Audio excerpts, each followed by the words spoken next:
Just off the Natchez Trace, at the intersection of Highway 15 and 46 in Webster County, is a small little dot on the map, the town of Mantee. Some might argue it's even too small to be called a town. Maybe it's a village. It's often called village. It's often called a village. I think on our paperwork it's listed as Town of Mantee. The town of Mantee was settled in the late 1800s. It was named after the postmaster's daughter, Mantee. When the postmaster sent the name in to postal authorities, it was misspelled, Mantee, and the name was never corrected.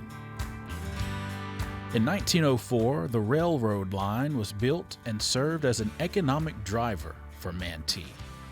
In fact, the town moved to be closer to the railroad, and the depot became the economic center of the close-knit community. Within our city limits, we only have close to 300, but that doesn't represent us. We have the outside the city limits. It reaches from 10 or 12 miles at least, people who come in and support us in everything that we do, like this project has shown how much help we have gotten for it.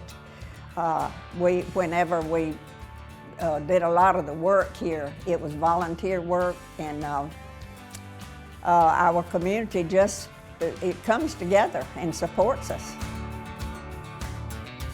The project Mayor Mary Frances Baker is referring to is the restoration of the old depot. It became the hub for the town when the GM&O Railroad began rolling through town in 1905. We had 3 trains going through here. One at night, 2, I believe, one at night, one in the morning, and one in the afternoon. One neighbor, Mrs. Mabel Forrester Hussey, remembered the depot in its prime and the trains that ran through the town. One of the passengers run around noon, just right at 12 o'clock. I'm not sure, but right at 12 o'clock. It was going south, and it was a steam train. And then the one going north, and I don't know where they met, probably down at Maitland or Matheson somewhere. The one going north, which was the same kind of a train, but it come through around 1 o'clock going north. It was a passenger train. There was one going south each day and one going north each day. And then there was one going south around midnight, because that was curfew time for the young people. You better be home with the train running. She also remembers helping her father feed the passengers on board the train, which helped to shape the day-to-day life of Mantee and provide economic stability. And we had a little cafe.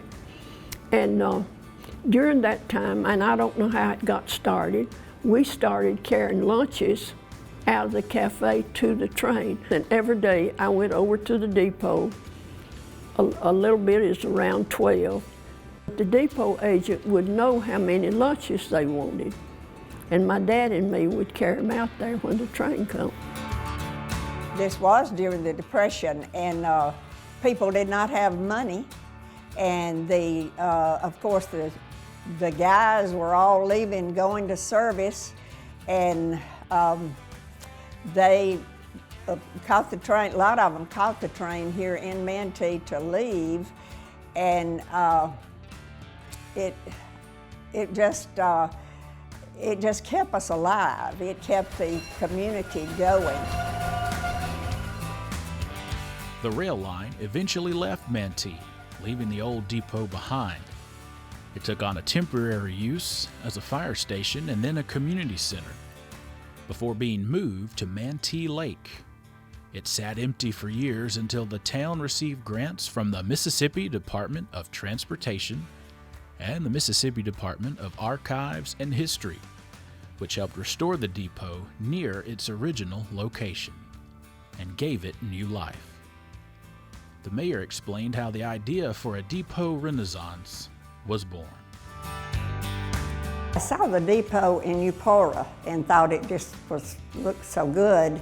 And we had this depot out here on private land, and I knew that I felt like we could get it. So I asked the architect, and they said, yes, we can do this. So that's how it came about. We've had good help in getting it to look pretty, and it will be a draw for our community to have things here that we did not have a place for. Also, we were able to move our city hall into the south end, which would give us an opening for another business on the other end, and we will, this room that we're in, what they used to call the freight room, is going to be a big draw to Webster County. It is a Mississippi landmark, and we're planning to have things in here. It will bring us all together, and because everybody around here loves Mantee. So we want the young people and the children and everyone to know the history here.